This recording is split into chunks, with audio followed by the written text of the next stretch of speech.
audio, or you can even watch back. Giving players all the props, or put them on blast. We don't give no hot takes, only talk facts. We're giving all our devotion, riding high on this wave of emotion. Going all out, yeah, cause this is our time. No, ain't no stopping us till we reach the finish line. All in, we came here to win. We're gonna give everything. S-I-C-K, on the run. S-I-C-K, sick, sick. On fire, we're ready to fight. We'll bring the house down tonight. S-I-C-K, on the run. S-I-C-K, sick, sick. Play it on the car ride, play it when you lounge. X and O, you know that we can hold it down. Shout out to my man Sammy, got it off the ground. And to all the listeners tuned in right now, got debates, analysis, and speculation. This is sports talk for the new generation. You know where to find us, got a reputation. Sick podcast, your #1 sports destination. Giving all our devotion, riding high on this wave of emotion. Going all out, yeah, cause this is our time. No, ain't no stopping us till we reach the finish line. All in, we came here to win. We're gonna give everything. S-I-C-K, on the run. S-I-C-K, sick, sick. On fire, we're ready to fight. We'll bring the house down tonight. S-I-C-K, on the run. S-I-C-K, sick, sick. S-I-C-K is the sickest podcast. Tune in for the audio, or you can even watch back. Giving players all the props, or put them on blast. We don't give no hot takes, only talk back. S-I-C-K, S-I-C-K, S-I-C-K, S-I-C-K, S-I-C-K, S-I-C-K, S-I-C-K. all in, we came here to win. We're gonna give everything. S-I-C-K, on the run. S-I-C-K, sick, sick. S-I-C-K is the sickest podcast. Tune in for the audio, or you can even watch back. Giving players all the props, or put them on blast. We don't give no hot takes, only talk facts. We're giving all our devotion, riding high on this wave of emotion. Going all out, yeah, cause this is our time. No, ain't no stopping us till we reach the finish line. All in, we came here to win. We're gonna give everything. S-I-C-K, on the run. S-I-C-K, sick, sick. On fire, we're ready to fight. We'll bring the house down tonight. S-I-C-K, on the run. S-I-C-K, sick, sick. Play it on the car ride, play it when you lounge. X and O, you know that we can hold it down. Shout out to my man Sammy, got it off the ground. And to all the listeners tuned in right now, got debates, analysis, and speculation. This is sports talk for the new generation. You know where to find us, got a reputation. Sick podcast, your #1 sports destination. Giving all our devotion, riding high on this wave of emotion. Going all out, yeah, cause this is our time. No, ain't no stopping us till we reach the finish line. All in, we came here to win. We're gonna give everything. S-I-C-K, on the run. S-I-C-K, sick, sick. On fire, we're ready to fight. We'll bring the house down tonight. S-I-C-K, on the run. S-I-C-K, sick, sick. S-I-C-K is the sickest podcast. Tune in for the audio, or you can even watch back. Giving players all the props, or put them on blast. We don't give no hot takes, only talk back. S-I-C-K, S-I-C-K, S-I-C-K, S-I-C-K, S-I-C-K. S-I-C-K. Turn up your volume. Because you're about to listen to The Sick Podcast. With Tony Marinaro. 55 seconds left in the penalty, a minute and 27 seconds left in regulation time. Boston 4, Montreal 3. Lafleur coming out rather gingerly on the right side. He gives it into Lemaire, back to Lafleur. Oh! The sickest Montreal Canadiens podcast. You're in the ball! Sports entertainment like no other. Rejoint, on lui fait perdre la rondelle, une passe devant. Et c'est le dégagement et ce sera la victoire des Canadiens. Coupe Stanley pour les Canadiens. Leur 23e de l'histoire. You found the dogs! John, you found the dogs! He found the dogs! And all together, they worked a young team to the top. And now, a 24th Stanley Cup banner will hang from the rafters of the famous Forum in Montreal. The Canadiens win the Stanley Cup! Brought to you by Energy Transportation Group. Driven to be different. Tibi. Embrace your true nature. And Playground, your premier gaming destination. It's gonna be sick. Marinaro on this Wednesday, as we see my friend Joe's leg and the body in the screen. Joe's going to step aside. Marinaro on this Wednesday, July 23rd. Yeah, my friend Joe is here. He brought me some pizza, and I just finished eating it probably about a good 10 minutes ago. Welcome, everyone, and thanks for watching the Sick Podcast, live on YouTube, live on Facebook, and live on Twitter. Brian Wilde joined me last night. He was so good. I said, Brian, you're going to come back tomorrow night, which is tonight. Not only is he coming back, we are going live, and we have a different kind of show tonight. It's going to be a Q&A, so you get to throw out your questions right there on YouTube, on Facebook, on Twitter. Shane Gaumont is at Master Control. He already jotted a lot of them down that were on Twitter earlier this evening, and he's going to take some from those various social media platforms that I just talked to you about, and he's going to bring them up. So we're going to get to that in just a couple of minutes. Not before I talk to you about some of our sponsors, some of those who make it possible for you to be able to watch the podcast absolutely for free. Guess what? Guess why?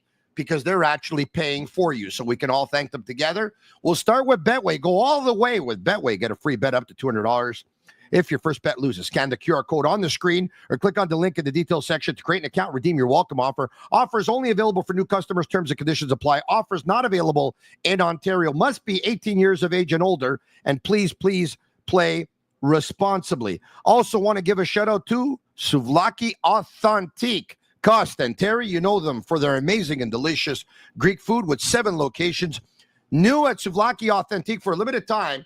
You can get your order delivered for just $2 when you order on their website. Yes, just $2. So go to souvlakiauthentique.com and enjoy fast, hassle-free delivery at an unbeatable price. And they have a loyalty program to sign up before your next order and start accumulating points. Without further ado, let's bring him in from Global TV Montreal. Brian Wilde, how are you? I'm very well. How are you? Very, very well. You and I are going to have to be very sharp tonight because it's a Q&A. And the last thing we want, Brian, is someone asking a question that we don't have an answer for. We don't want to be embarrassed. There's probably a good chance it's going to happen, by the way. We can't possibly know everything, right? And now because I said that, I would imagine somebody's going to ask us the most difficult question on the face of the earth, and we're going to get stuck. But we'll try. I'm happy to have you here to back me up. Off of last night, I was really quite impressed and pleased with all of the feedback that I saw on social media about ostensibly Patrick Laine and where he would fit in the lineup. I thought all the responses were really strong and reasoned. So I hope we get the same thing tonight for sure. Yeah, we had a good podcast regarding Laine last night. We really did. And, Laine, everyone has an opinion. And I saw, as a matter of fact, even on donnycoulis.com, Max Truman, a friend of mine who runs that website, he even put it out there, an article saying, Tony Marinaro says, in an ideal world, and a lot of things have to go right for that to happen, but it could be a possibility that Patrick Laine could score 40 goals. I mean, I said that last night. Basically, what I said last night, for those who are wondering is, what I said last night was Laine last year scored 20 goals in 52 games. He did so after playing his first game on December 2nd because he went down in preseason with a knee injury. He did so without any dominant centers on the Montreal Canadiens. He played with Kirby Dach. He played with Alex Newhook, played a little bit with Jake Evans, played with a little bit of everyone. None of those were dominant centermen in the National Hockey League. He played on a team that had a 15, 16, 17th ranked power play in the National Hockey League. So now imagine Patrick Laine shows up in shape. Patrick Laine's in the best shape of his life. Patrick Laine has a great preseason. Patrick Laine starts the season with the Canadiens. Whoever's centering him has a great year. The Canadiens have a much better power play. They score more goals. Demidov is dominant. If all of this happens, if Patrick Laine averaged 32 goals last year, if he would have played every game, was on pace for 32 goals. If all this happens, who's to say he can't score 40? Yeah, and the more we talked about it last night, the more it became clear to me that the actual linchpin to the entire argument was how good will the second line center be? Yeah. That's the linchpin to the argument, because if Kirby Dach is the guy penciled in for that spot, and he is a much better defensive player than he was last year because he has a healthy knee instead of a bum one, that changes everything for Patrick Laine, because he can play good two-way hockey, which I think he was playing good two-way hockey before that big injury on the Tenorti hit. So if he comes back to his old self, then that means that that's not a negative line in terms of plus minus, but a positive one. And then you can put Laine on that second line instead of Bolduc if they have a good defensive construct. So it's kind of weird, because it's the argument's all about Laine, but it's actually all about Kirby Dach. I hear you. I think it could be a little bit about Ivan Demidov, who could be the guy that drives that line, who could be the guy that plays like the centerman, even though he's the winger. Anyway, we had an interesting discussion last night. We're going to move on to other things tonight. Now, if you're going to ask me if I would bet on Patrick Laine scoring 40 goals this upcoming season, I would not. I would not bet on him scoring 40 goals, but I think what I said makes sense. All right, so now, on that note, why don't we get to it? Shane Gomeau and Master Control. There are a couple of questions that we're going to get to on Twitter. Before we do, the Sick Podcast is brought to you in part by Energy Transportation Group, a leading full-service logistics provider serving all of North America, driven to be different. They are a top fleet employer in Canada. Just looking at my hair, my God, I got a really bad hair day tonight. But anyway, also, Playground. You want to give them a shout out if you're looking for the ultimate entertainment destination. Playground is your ticket to nonstop thrills. Experience heart-pumping gaming action and world-class poker experience. Playground, the 2025 winner of Fan Choice Best Poker Room at the Global Poker Awards. Indulge your taste buds at their incredible restaurants. Let loose with their live music, electrifying DJs. Enjoy unmatched customer service just minutes from downtown Montreal, right across the Mercier Bridge. Why settle for ordinary when you can have extraordinary at Playground? It's all there. Visit playground.ca to discover more. All right, okay. Shane Gomeau and Master Control. You're welcome to join us, Shane, by the way, if you want. 2 is fun. 3 is even better. So if you could pull that off, pull it off. If not, just throw out the questions that we have on Twitter. We're going to try and get to them. I have a question for Shane. Do you want me to turn off that television like right now while we're on? Because I saw a note here. Brian, please turn off the television. Oh, really? I didn't see that note, but yeah, whatever. Yeah, sure. You want to turn it off right now? Turn it off. Sure. Yeah. I didn't know it was going to be a distraction. Excuse me. I'll be right back. Yeah. All right. There it is. Television off. Okay. Yeah. What's the question?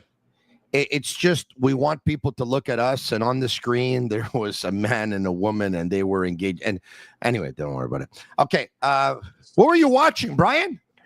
I was watching a baseball game. Hey, you know what? It looked like a rerun of Emmanuel Cat to me. It was not. Just kidding. All right. Brendan says, under BC, says, Bruins crashed last year when everyone had them a playoff lock. Who in the Atlantic do you think can follow a similar path? By the way, the Rangers crashed too last year. Mm-hmm. Yeah. That's a good question. So who in the Atlantic could crash? Well, I don't know about crash. Yeah. But I definitely don't think the Toronto Maple Leafs are going to be as good as last year. Like, they lost a very serious, important hockey player in their top 6. Yeah. When you lose 100-point man and you don't replace him, that's a massive loss. And I expect the Leafs to be 10 points to 12 points worse than last season. Now, if you want to use the word crash for that, then that's a crash. But I don't think that 10 points lower is a crash. But I definitely think without Marner, I mean, he was a catalyst in many ways. He was on the power play, made a huge difference there. He was on a number one line, made a huge difference there. And though he didn't play great in the playoffs, we're talking about the regular season, what could happen. And I think the Leafs are going to, especially out of the gate, have a hard time, Tony. So in the Atlantic last season, the Leafs finished first with 108 points. Tampa Bay had 102. Florida had 98. Ottawa had 97, Montreal 91, Detroit 86, Buffalo 79, Boston 76.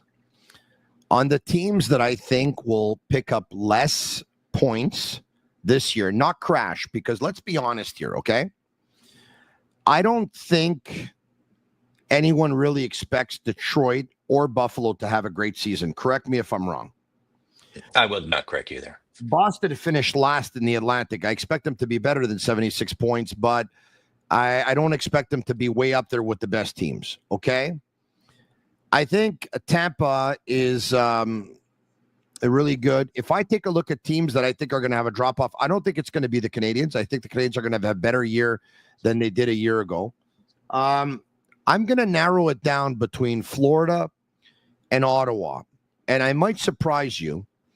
I'm going to go with Florida to pick up less than 98 points. They won't crash. Okay. But I'm picking them to pick up less. Ask me why. I think I know why. Why?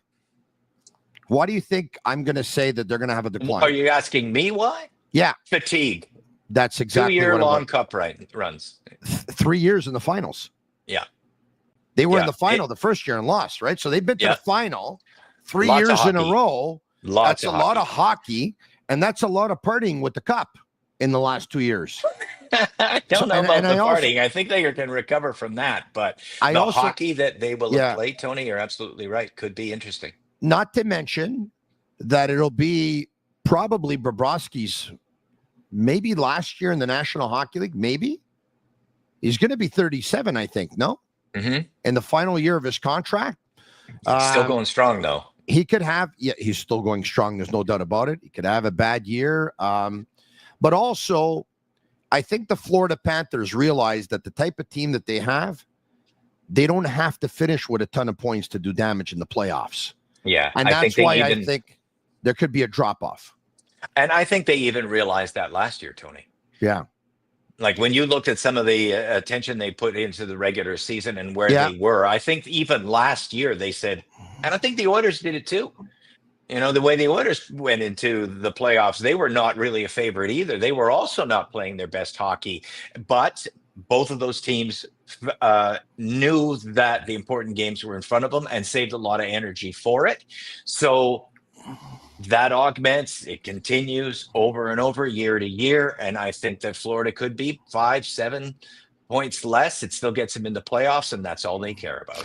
So I told you my buddy Joe's over at my house, right? So Joe and his son, Joe and his son Angelo are Florida Panthers fans, right? They've gone to Florida the last several years in the Stanley Cup final to go watch the Panthers, and he's the one who dragged me down there this year. Mind you, I was very, very happy to go, right?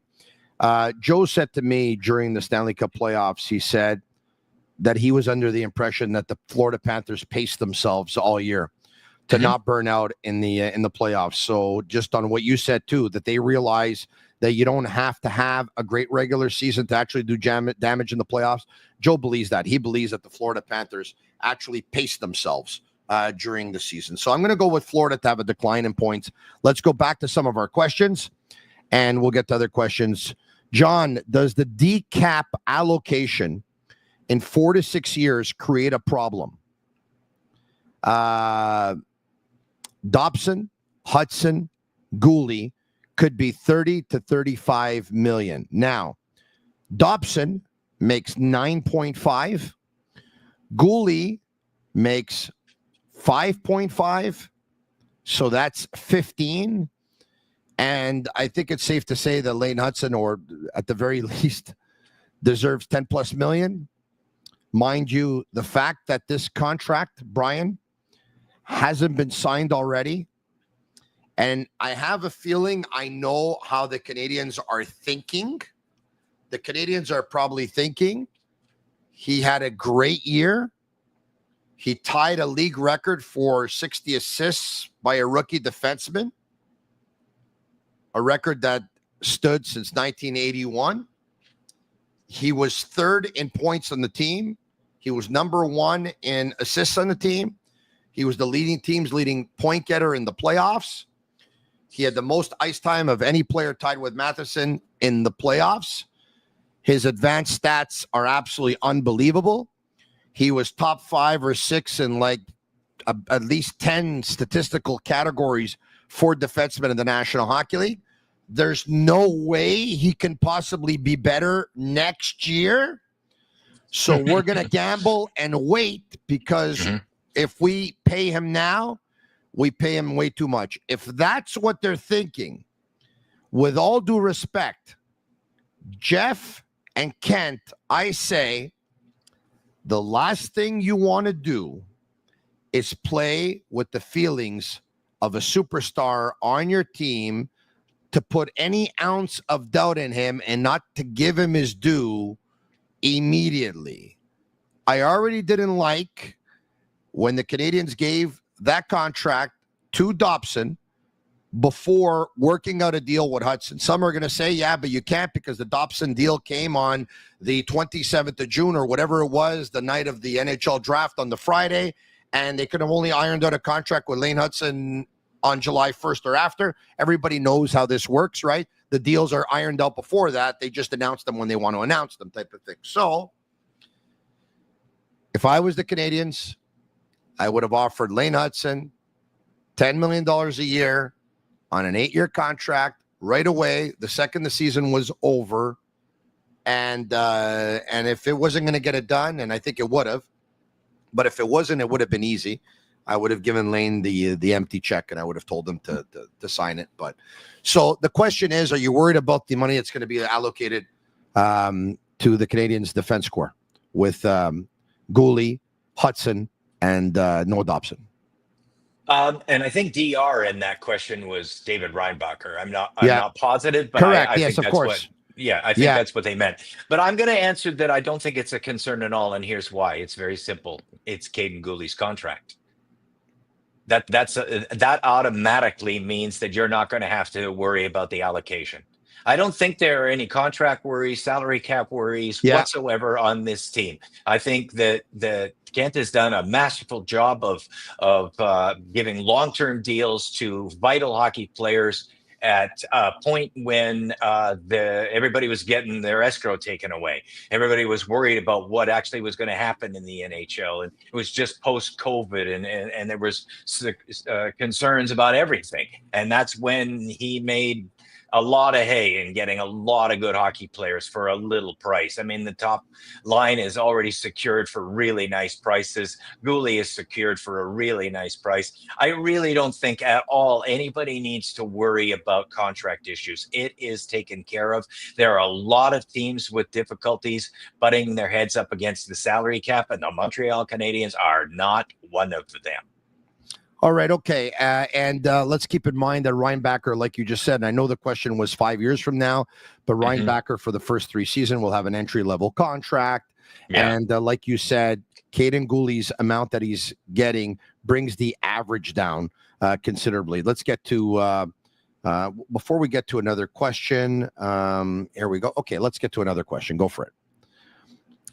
What is more likely next year, says Drew Mercereau? Suzuki getting 95 points, Hutson being a point-per-game player, Cole Caulfield getting 45 goals, or Samuel Montembeault getting 35 wins? What's more likely? I have my answer. Let's hear it. Well, it's Montembeault getting 35 wins. Yeah. If he's going to play a bulk of the game, 60. If he plays 60 and the team's around 91 points, which is where Vegas has him at 91 points, which again, I think is a little bit timid from them, just the same way we thought that 76 was timid from them last year, Tony, and we were definitely right on that account by 16 points. Obviously he gets 35 wins, or the team isn't even close to 91. I think the second would be Nick Suzuki at 95. Put him with Demidov on the power play, and that's worth a little bit of points. I think Laine Hutson, point per game for a defenseman, that's pretty lofty. I mean, I love Laine Hutson as much as anybody, but that is really lofty. And as far as Caulfield getting 45, it could be a little bit harder year for Caulfield to put the puck in the net because the opportunities are going to get spread around a little bit more than they were last year, I think. And that, again, is Demidov. Yeah. So I'm going to tell you what I see for Montembeault. I see Montembeault playing 57 games, and I see him winning those 35 and losing 22. So there you have it. Okay. Now, Suzuki has shown a progression every year. If you take a look at his hockey DB, the answer should probably be Suzuki because he jumps up 8, 9, 10 points, pretty much 6 points every year. It should be that. There's one thing about Hutson. There's no doubt he has the ability to be a point per game player. But if he goes into the season without a contract and they start doing well and they win games and they start getting a cushion, I wouldn't be surprised if they give him a little bit less ice. You think so? A little less opportunities. Think about it, right? And then all of a sudden, you don't have to give him as much as you wanted to. Like, I would hope they wouldn't do that. But I'm a little bit worried about the fact that he doesn't have a contract just yet. And once again, I know the Canadians have no urgency. But I come from a world where when you have a star, you pay him. Yeah. Because when you don't pay the star, you're playing with fire. Pay your star. Tony, Hutson is going to get less ice time next year. There's one very obvious reason why. Dobson. Dobson. And the top four is really solidified and solid. And I see the pairings. I see that that Hutson will be on the right side next year still. Even though he's a natural left, I think that he and Gooley were outstanding together, and I think they'll continue to build on that. And the second pair is Matheson and Dobson, and that's a solid top four. You know that Martin St. Louis loves using Matheson. So he's going to get his minutes. And this time it's not Carrier. It's a really established, outstanding defenseman in Dobson, a clear top pair defender. So he's going to get big minutes too. So that pairing is going to get big minutes. The Hutson pairing is going to get big minutes. But when push comes to shove, Martin St. Louis really felt at the end of games, he only had two guys that he could really rely on, right, in terms of trying to get a goal. But I think he's going to now feel he's got two pairings to rely on. And so I think Hudson's ice time is going to drop a couple minutes. I don't think there will be any, we want him to sign for less involved in that, but just that it's going to be a deeper team. The top four in the team is outstanding. It's outstanding. It really is. All right. Okay. Some more questions. Shane Gaumont on Master Control. Jay Budgel, 88. I hope I'm pronouncing that correctly. I don't know if I am, but anyway. Do you think the Habs would break up the top line to balance the lineup and try something like this? Suzuki with Laine and Demidov, Dach with Slav and Caulfield, Veleno with Newhook and Bolduc, Evans with Anderson and Galley. I think it would get Dach and Laine going early, and the third and fourth lines would be solid. Brian, you want to attempt that? Yeah, you know what? I love this question. Keep that up, Shane, because we can assess. Let's keep it up. Yeah. What I really love about this question is last night we were talking in terms of, and we never mentioned it on the top line, right? We talked it in terms of the second line, that line. It couldn't be on that line because Dach has been a defensive liability, minus 29 on plus minus when he got injured, and he hasn't shown any ability to play good 5-on-5 hockey, and neither has Laine. And we worried about Demidov having no experience at the NHL level to play a smart defensive game. And that's why we put Laine to the fourth line. But Tony, one thing we never did was what this guy has suggested, Jay Budgel, and that's put Laine to the first line. And the difficulty we had with Laine paired with any other center was that he was not a great defensive hockey player. But put him with Suzuki, and suddenly he's got a really strong two-way center that he's playing with. And the defensive liability that Laine is completely minimized. So I'm not going to agree with Jay Budgel in terms of Demidov being with them, but I'm definitely going to agree with the possibility that Suzuki is with Laine to bring up his defensive game. And then that could be the balance that keeps Laine in the top 6 and makes the rest of the lineup down the way a more balanced lineup. So I would be inclined to go Laine, Suzuki, Slavkovsky, and then Caulfield, Dach, Demidov. All right. I don't see it.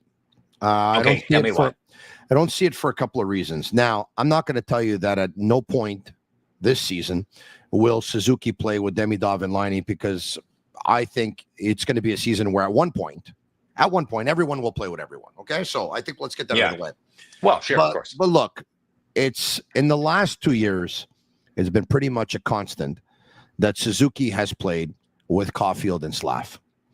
Last season, that line at 5-on-5 scored more goals than any other line in the National Hockey League. You had a better net. You have a playmaker, you have a shooter, and you have a modern day power forward. You have everything. You have an F1, you have an F2, you have an F3, you have two-way play, you have grit, you have a guy who's got size to complement for the guy who doesn't, all that stuff, okay? Now, I want you to think about this for a second. So to get other lines going, the question is, do you think that they'll break up something that works to try and get other things going? I've never liked that concept, by the way. Right. But I'm going to throw other stuff at you, okay? As much as Suzuki can cover for Laine and can make up for his defensive liabilities, do you think Marty St. Louis would be comfortable with Patrik Laine playing a good 20 minutes per game and having matchups versus other teams' first lines? And do you think right away he would want that for Demidov either? And my other question is, Brian, who's going to go dig the puck out of the corners? In that line right there in the present construction? No one, and that's why I put Slav on that line. I hear you. Correct. Yeah, but when you make that point about Laine and his the coach's comfort level with the 20 minutes in the top matchups, let me then counter with: is he any more comfortable with Laine with Dach? We go back to last night, right? And he ends up on the fourth line again. Hold on. And what if he does put Laine with Dach, but it's not really his second line? They don't get the minutes. But he's got Laine with Dach, but they end up being third line minutes. Okay, who gets the minutes then? Oh, I don't know. It could be, I don't know, Jake Evans playing with Gally and Anderson. It could be Newhook playing with Gally and Anderson. I don't know. But if Dach doesn't come out of the gates fast, I don't think Marty St. Louis, Gordon, and Hughes are going to stick around and wait for him to turn it around. I think they're going to be proactive. One thing that Jay Butchell mentions here that hasn't really received a lot of discussion in the last couple of minutes from us, and I think it does, is where he has Demidov. Like, we're all watching, and I mean, it's scrimmage and it's, July and everything, but let's not pretend it's not happening. Demidov looks like a god out there in terms of his stick skills and skating skills and maneuvering. I mean, the guy is, even though, it's not competitive, the guy is an absolute stud. I mean, his stick skills and his duplicity is world class. And I really can't see a day where he's not, when you're down by one, not being used by Martin St. Louis on the first line. I see what Jay Butchell has mentioned here, Slav on the second line when they need a goal. Because Demidov's skill set with Suzuki could really make even what you've described accurately as the best line in terms of 5-on-5 goals and the best goal differential in the NHL in terms of 5-on-5 goals last year. The Suzuki line could even be more spectacular, especially down by one when they need one, with Demidov there with Suzuki and Caulfield. That could be extraordinary considering Demidov's skills. Remember yesterday when I talked to you about the pecking order? And once again, like I said this, like I am the president. I'm the president of the Ivan Demidov fan club. I'm the president of the Laine Hutson fan club. I admit it, okay? Last night, I saw... or yesterday afternoon, I saw a post. It was from a Montreal Canadiens fan who was in Brassard, went to watch practice, and the players were having shootouts. And Ivan Demidov put on a show, right? He's the one who I think scored the most or whatever, and this and that. And the moves were absolutely unbelievable. Do you remember what happened Demidov's first game in the National Hockey League? Do you remember? Versus the Chicago of course. Blackhawks? I was there, and I was sitting beside Eric Engels, and we just kept going like this every 3 seconds. Like, we couldn't believe what he was doing with the puck. Perfect. Who was the best player for the Canadians on the ice that game versus Chicago? Well, I thought it was Demidov. It was Demidov. That was Demidov. Come on. Of course it was Demidov. Okay. I thought you were trying to point somewhere else. No. He had an amazing assist on Alex Newhook's goal. Okay. Yeah. And he had a fantastic goal where he fixed shot forehand, went backhand on the dump in by Mike Matheson. Okay. Yeah. You remember what happened in the rest of that game, right? It was a pretty tight game, and Chicago played real well. They lost in a shootout. Yeah. You remember who everyone wanted to see in the shootout, but never got called to go shoot, right? That's the hierarchy you're talking about. That's the hierarchy I'm talking about. So now, all of a sudden, everyone's like, oh my God, Demidov's unbelievable in the shootout. I saw him do this to make their move, and I saw him do this in Brassard. He's unbelievable. You think he didn't have those moves in that game versus Chicago? Pretty sure he did. Of course he did. But it was the hierarchy, right? So I would love for Demidov to be on a number one line, and I'd love for Demidov to be able to get 19 minutes per game. Once again, I think, based on what we saw last year with Hutson, I'll be in a different position. The first month and a half, there's going to be that whole pecking order and that hierarchy, and everyone's going to tread carefully.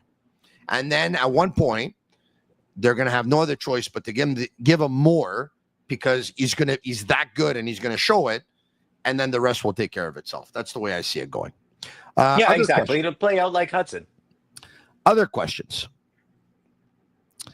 Gregory Debo, who sent $5 over. Thank you very much. I think a path similar to Anderson might be the path for Dach, Dach, Anderson. Worry less about scoring, more about hitting and skating. For the path for Dach. Okay. So I understand the question now. Do you think, Brian, that they'll take Kirby Dach out of a second line offensive role and try to do with Kirby Dach what Marty St. Louis did with Josh Anderson this year, and that is give him a role and tell him not to worry about offense? The only problem is because it's a good thought. It would make his matchups a lot easier down the roster. The only problem is, who's your second line center? Is it Newhook? In that case, because it's a good thought. It's a good thought. Second line centerman who could put up 50 points. It's easy to give Dach a new role with limited responsibility and say, hey, don't worry about it. You know, if you don't put up points, no big deal. But the matchups would be a lot easier. He was minus 29. He had a lot of hard matchups. He was playing the best players all the time, especially on the road when they could make sure that Nick wasn't getting matched up well, and MSL didn't have the last choice of lines. So if Dach goes down the depth chart, then he's the guy that gets to face some of the easier players, and maybe that is the way to get the feet wet and getting back into the game and finding his skating legs again with the knee once again operated on. But the only problem with that, of course, is who's the second line center in the team. Because if it's Alex Newhook, I don't know if the problem that we've been doing a lot of talking about is alleviated any with Newhook there either, with Laine beside him and Demidov inexperienced on the other side. That's why I like Bolduc up there. Yeah, gotcha. And brought to you in part by Bittt TV. They launched their new Ultra Lager. It's a refreshing, thirst-quenching beer, perfect for the summer with only 90 calories, 2 grams of carbs, 4% ABV per can, available in a pack of 6 and 12 in grocery stores all around the province of Quebec. It's ultra light and ultra refreshing. Shane Gaumont, bring up your next question. Question for Brian from Neil Mack. How many Habs make the All-Star game this year? Well, like I mentioned earlier, the Canadians are set for 91 points in Vegas, which is the exact total that they had this year. Pardon me. Is there an All-Star? There's no All-Star game this year. It's the Olympics. It's the Olympics, but I was going to have fun with the question anyway. Yeah, right, because they're only the All-Star game, which usually takes place in the month of what is it? January or February will not take place because late January. yeah, Olympics this time. yeah. So Nick Suzuki is the answer to that one. Right? Yeah. But Demidov could make the Olympics. Is it possible? I think Demidov's great, man. He can make the Olympics, right? I think Demidov's good. I think the Canadians. Oh no, he can't because Russia still can't play. Well, of course not. About? Yes, Yeah. but I think the Canadians have a lot of star players, and star players in the making.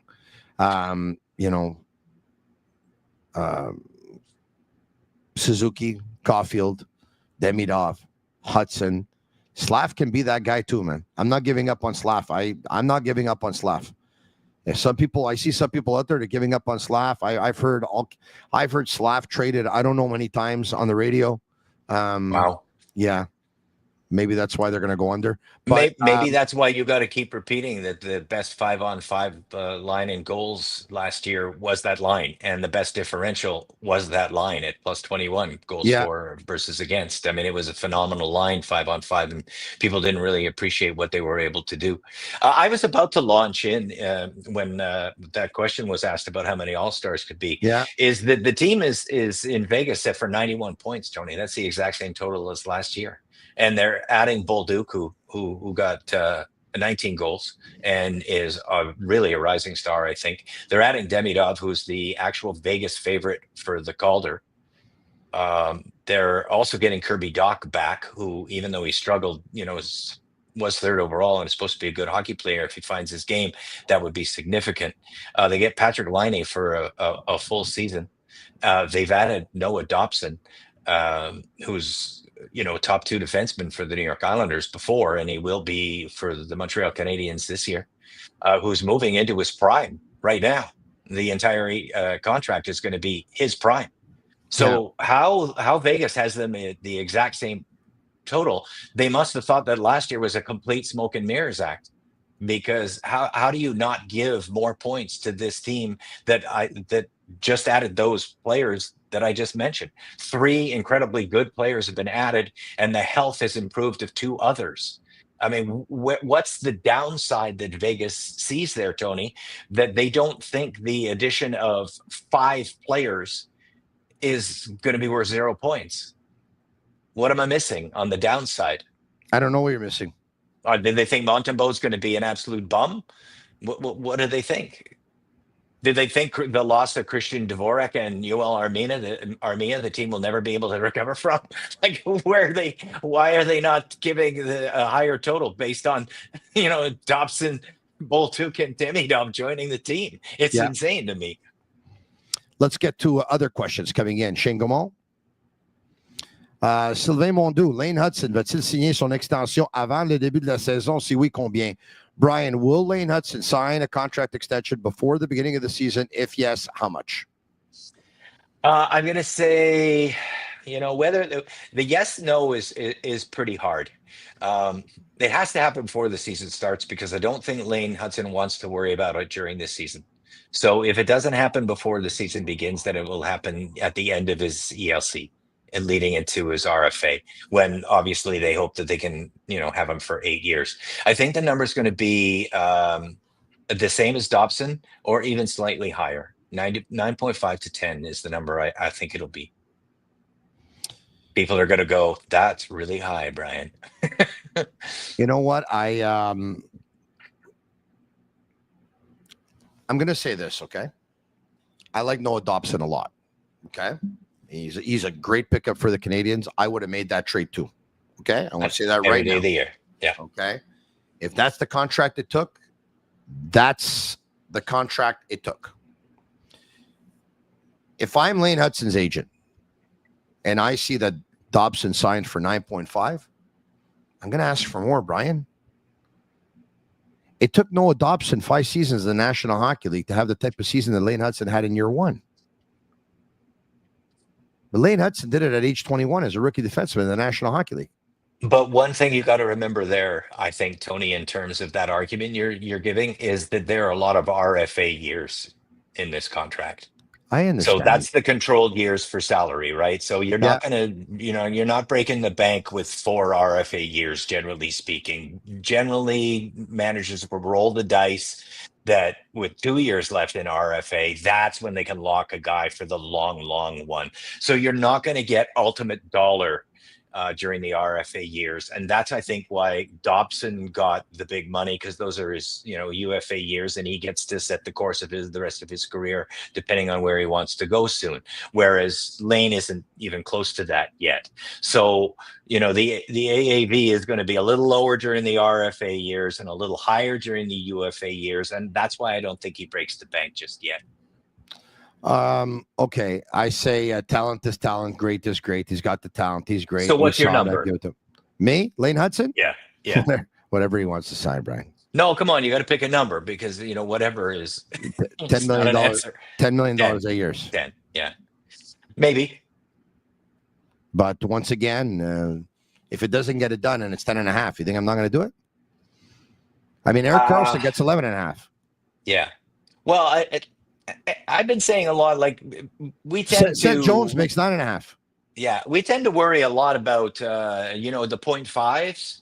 You know what I mean? The 0.5 of 1 million as fans and reporters and whatever. But if you can lock in a guy that just put in the greatest season for a rookie defenseman in the last 50 years, you try to get that guy. You try to lock that guy in for a long time. Yeah. And you try not to worry about the additional $500,000 that agent wants you. Yeah. You make sure you lock him in and you don't worry about it. Because at the end of the day, like, if it is 10.5, which is a big, big number, let's not, be silly about this. That's a big, big number. But let's say that's the bottom line of the agent. Like, as crazy as it sounds, in 2033 and 2031, 2030, 10.5 is going to be cheap, right? Yeah, let's go back. It will be. I mean, it's going up 13% a year for the next 3 years. The salary cap. Let's take one final question for tonight. Time flies when you're having fun, man. Robin Stewart, my question: who's on the defensive bubble? Brian, I like it.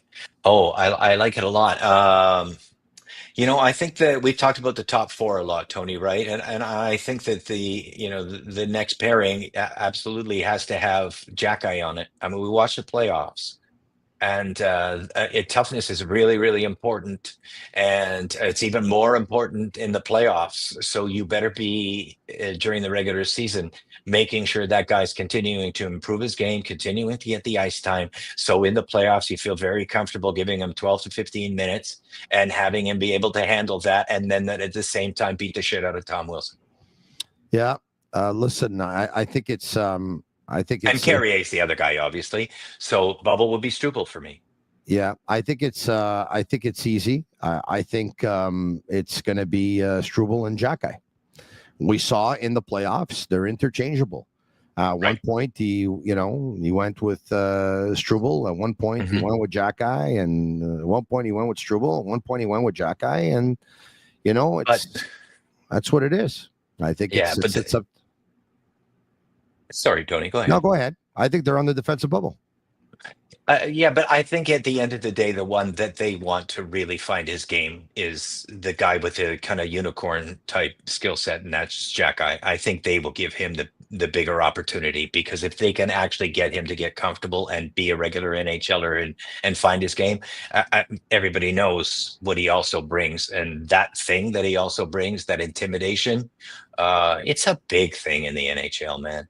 We watch the playoffs, dude. It's a big thing.